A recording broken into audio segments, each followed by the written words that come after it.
चला तर बघूया जावा 25चं अजून एक जबरदस्त फीचर, फ्लेक्झिबल कन्स्ट्रक्टर बॉडीज. फीचरचं नाव काय?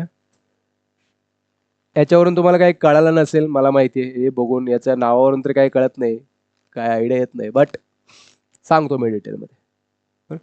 तर आता इथून पुढे जे इंटरव्ह्यू देतील, भले फ्रेशर्स असतील किंवा एक्सपिरियन्स असतील, जावा 25 हे करंटली काय स्टेबल व्हर्जन आहे, लेटेस्ट व्हर्जन आहे. तर त्याच्यावरती इंटरव्ह्यूमध्ये क्वेश्चन्स विचारले जातील. जावा 25 मध्ये नवीन फीचर काय आले आणि त्याच्यावरती तुम्हाला ट्रिक, म्हणजे तुम्हाला चुकवायचा प्रयत्न केला जातो इंटरव्ह्यूमध्ये, म्हणजे चेक केलं जातं याला एक्झॅक्टली माहिती आहे का. कारण वरवर तर सगळ्यांनाच माहिती असतं, पण एक चांगला इंटरव्ह्यू आणि चांगलं डिझिग्नेशन आणि चांगलं पॅकेज मिळवायचे तर थोडंसं ॲव्हरेजपेक्षा जास्त करावं लागतं, बरोबर. आणि टिकायचं असेल तर ॲव्हरेज माणूस हा टिकू शकत नाही जास्त. आत्ता जरी ॲव्हरेज असला तरी तुम्हाला ॲव्हरेजच्या ॲव्हरेज प्लस व्हायचे. ठीक आहे, ते कसं व्हायचं मी सांगणार आहे तुम्हाला. कारण ॲव्हरेज माणसं सहजासहजी मिळून जातात कंपन्यांना, तुम्हाला रिप्लेस करू शकतं कोणीही. पण ॲव्हरेज प्लस असाल तर अवघड आहे, कंपनीला खूप कमी लोक असतात. टॉप 10 जे म्हणतो ना, टॉप 10 मध्ये डायरेक्ट आपण टार्गेट ठेवायचं की टॉप 10 मध्येच असणार आहे. तुमच्या IT डिपार्टमेंटमध्ये टेक्निकल अगर गोष्टी करू किंवा डेव्हलपमेंटमध्ये जर आता सध्या आपण विचार केला, ॲज अ आता मी कशाचं शिकवतोय, जावा डेव्हलपर आहे, आपण कशाचं बघतोय, जावाचं. सो जावा डेव्हलपरची गोष्ट तर टॉप 10 जावा डेव्हलपर्स, जेवढे काही डेव्हलपर्स आहेत तुमच्याकडे ते टॉप 10 मध्ये राहायचं आपल्याला. तर बघूया, चला हे सगळ्या गोष्टी माहीत असल्या पाहिजे.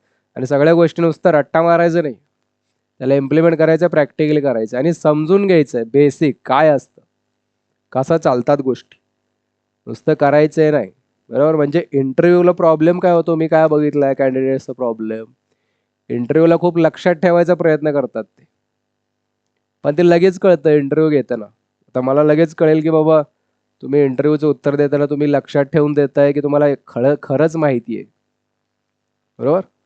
सो तशा प्रकारे तयार करायचे आहे की तुम्हाला ते पाठ किंवा रट्टा किंवा असं नाही वाटलं पाहिजे. ठीक आहे, एखादा तुमचा आवडता विषय असतो ना, त्याच्यावर कसं बोलतो आपण तशा प्रकारे बोलायचं. ठीक आहे सर, तर चला इकडे लक्ष द्या. बिफोर जावा 25 हे बघा, मी फक्त एक तुम्हाला दाखवलेलं येते. कन्स्ट्रक्टरचा प्रकार आहे फ्लेक्झिबल कन्स्ट्रक्टर बॉडी, म्हणजे कन्स्ट्रक्टर रिलेटेड असणार आहे, एवढं तरी कळालं आपल्याला. कन्स्ट्रक्टरचा काहीतरी याच्यात मॅटर आहे, बरोबर. तर एक्सप्लिसिट कन्स्ट्रक्टर इन्व्हर्टेशन ब्लॉक स्टेटमेंट्स, आणि याच्यामध्ये फक्त हे एक्स्ट्रा हे ॲड केलेले. तर हे एक्झॅक्टली काय आहे तर बघा, आता आजपर्यंत आपण असं बघायचो किंवा जर कोणी जावामध्ये काम केलं असेल, जावाचं कोणी याच्या आधी काही माहीत असेल, कन्स्ट्रक्टर हा टॉपिक माहीत असेल, तर कन्स्ट्रक्शन चेनिंग नावाचा एक प्रकार असतो. इनहेरिटन्समध्ये अगोदर पॅरेंट क्लासचा कन्स्ट्रक्टर कॉल होतो, बरोबर. तर त्याच्यामध्ये तुम्हाला हा जर मी चाइल्ड क्लास आहे त्याचा जर मी बी याचा कन्स्ट्रक्टर असा बनवला, बरोबर, आणि त्याचा मला पॅरेंटचा कन्स्ट्रक्टर कॉल करायचा आहे, तर मी असं करावं लागायचं मला सुपर. हे पहिलं स्टेटमेंट असलं पाहिजे माझ्या कन्स्ट्रक्टरमध्ये, असं होतं पण नॉट एनी मोअर. लक्षात ठेवा, म्हणजे हे जबरदस्त चेंज आहे. कारण हे आपल्या डोक्यात बसलेलं असतं की सुपर किंवा धिस स्टेटमेंट हे पहिलं स्टेटमेंट पाहिजे कन्स्ट्रक्टरमध्ये, पण आता तसं नाही. जावाने काही प्रॉब्लेम्स, डेव्हलपरला काही त्रास होतो, त्यानुसार त्यांचं काम थोडं सोपं केलेलं आहे की तुम्ही आता सुपर हा कीवर्ड कन्स्ट्रक्टरमध्ये पहिलाच स्टेटमेंटला असलं पाहिजे असं काही नाही. सुपर स्टेटमेंट, सुपर म्हणजे पॅरेंट जो कॉल असतो, सुपर मेथड म्हणा, बरोबर, किंवा धिस हे पहिलंच असलं पाहिजे असं काही नाही. आहे की नाही जबरदस्त. तर त्याचं थोडंसं मी सांगतो डिटेलमध्ये, त्याच्यामध्ये काय काय कंडिशन आहेत, म्हणजे तुम्ही सुपरच्या आधी काय काय लिहू शकता आणि काय नाही, त्याच्यामध्ये लिमिटेशन्स पण आहेत, ते पण आपण डिस्कस करा आणि का केलं हे पण बघणार आहे. म्हणजे इंटरव्ह्यूला तुम्हाला डायरेक्ट ओल अँड सोल, म्हणजे तुमचा एकदा टॉपिक ॲपमध्ये घुसला की तुम्ही एक 5-10 मिनिटं कंटिन्युअस आरामशीर बोलू शकता, आणि एकाच टॉपिकवर इंटरव्ह्यूला तुम्ही इम्प्रेस करू शकता. असं नाही की सगळंच माहीत पाहिजे. इंटरव्ह्यूला पण माहिती आहे की बाबा सगळं माहीत नसतं. तर बघा, ऑफकोर्स कन्स्ट्रक्शन आणि सुपर हे कधी येतं? इनहेरिटन्स. एक पॅरेंट क्लास असला पाहिजे आणि एक चाइल्ड क्लास असला पाहिजे, बरोबर. तर याच्यामध्ये बघा, हा पॅरेंट क्लास आहे माझा आणि याला मी एक्सटेंड केलंय. एक्सटेंड्स कीवर्ड वापरून हा माझा चाइल्ड क्लास आहे कार, आणि हा माझा पेरेंट क्लास आहे. तर नॉर्मली कसं होतं, फॉर एक्झाम्पल मला काय करायचंय, हा माझा कारचा कन्स्ट्रक्टर आहे आणि त्याच्यामध्ये काय पास केलंय मी, स्पीड, म्हणजे ऑगमेंटेड कन्स्ट्रक्टर आहे, पॅरामीटराइज्ड कन्स्ट्रक्टर आहे आणि हा मला सुपर मेथडमध्ये पास करायचं आहे. तर आत्तापर्यंत बिफोर जावा 24 आपण काय करत होतो की हा सुपर जे आहे ते पहिलं स्टेटमेंट पाहिजे, बरोबर. म्हणजे हे काय होणार, सुपर इकडे जाणार, बरोबर, इथे हे पूर्ण कन्स्ट्रक्टर हा एक्झिक्यूट होणार, बरोबर, परत हे इकडून परत इकडे येणार, बरोबर, असं व्हायचं. त्यामुळे होता काय प्रॉब्लेम, काय होता की तुम्हाला हे पहिलं स्टेटमेंटच लिहायला लागायचं. याच्या आधी काय व्हॅलिडेशन तुम्हाला टाकता येत नव्हते. ठीक आहे. मग याच्यावर पण आपल्याकडे वर्क अराउंड होता ऑलरेडी. काय करू शकत होतो की बाबा तुला काय करायचंय की सुपर कॉल करायच्या आधी, सुपर कॉल म्हणजे ह्या कन्स्ट्रक्टर कॉल होण्याच्या आधी तुला काही कोड लिहायचा किंवा व्हॅलिडेशन टाकायचे. तर तू काय करू शकत होता, काय करू शकत होती की एक प्रायव्हेट मेथड बनवायची, प्रायव्हेट स्टॅटिक, त्याच्यामध्ये व्हॅलिडेशन्स लिहायचे आणि ही मेथड मी कुठे कॉल करू शकतो, माझ्या कन्स्ट्रक्टर जिथं मी सुपर कॉल केलंय त्याच्या आतमध्ये कॉल करू शकतो. म्हणजे काय, माझी आधी ही मेथड कॉल होईल आणि ते जे काय आहे रिटर्न केलेलं स्पीड ते तिकडे पास होईल. पण तरी पण याच्यात सेम कन्स्ट्रक्शन चेनिंग फॉलो होतं आणि हे थोडंसं कॉम्प्लेक्सिटी पण याच्यामध्ये वाढते, बरोबर. This is the one of the problem जो की आयडेंटिफाय केला जावा टीमनी हे फीचर आणताना. सोल्युशन, आता हे काम आपण जावा 25 मध्ये कसं करू शकतो विथ फ्लेक्झिबल कन्स्ट्रक्टर बॉडीज. तर बघा, सिंपल, व्हेरी सिंपल, जे काही मी व्हॅलिडेशन टाकले होते ते मी डायरेक्ट सुपरच्या वरती, इथे मला मेथड पण बनवायची गरज नाही,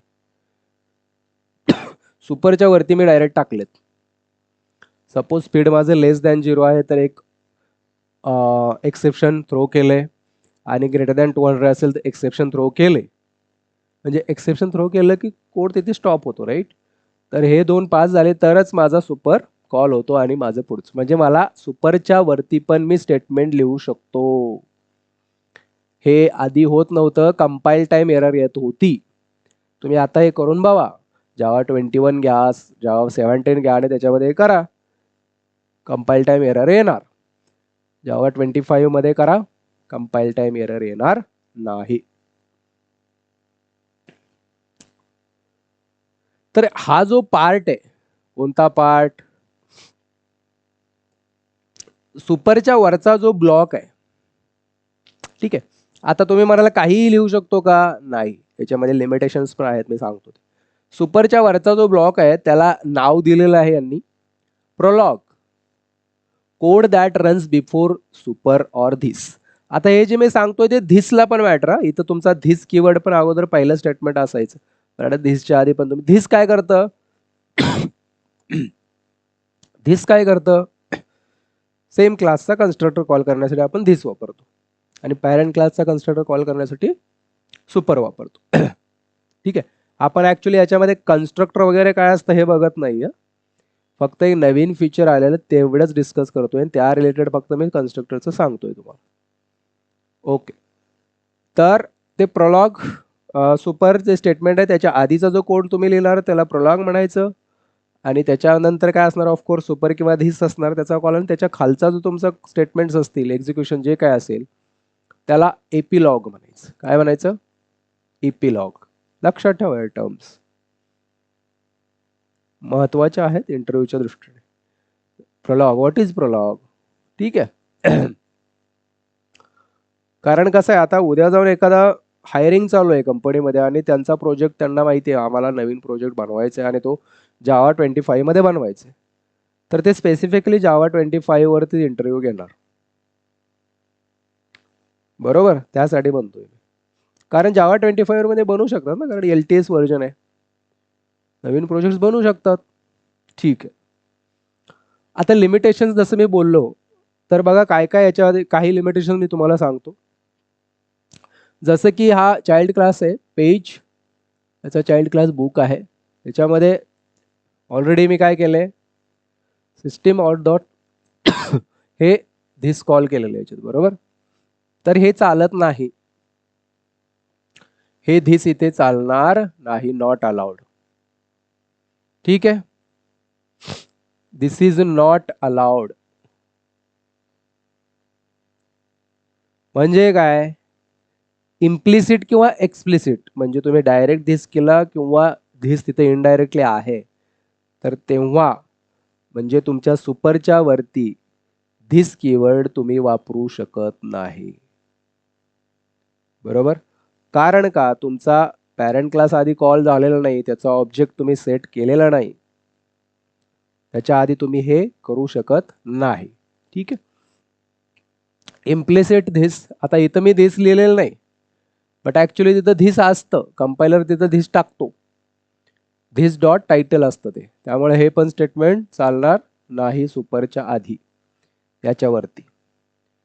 याच्यामध्ये पण आता गेट पेज काउंट ही प्रायव्हेट मेथड आहे,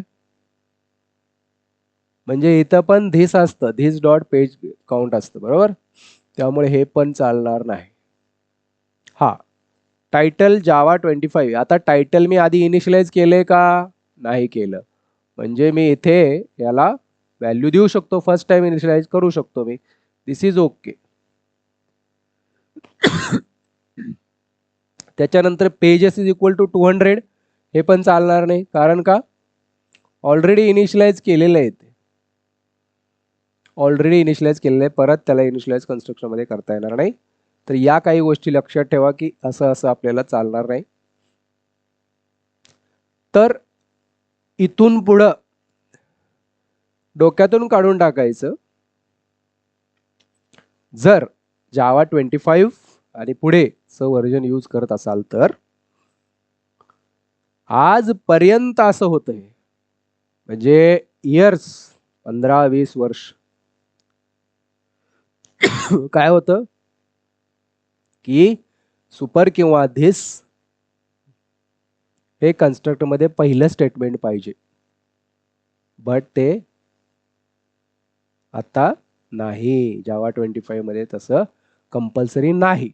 क्लिअर.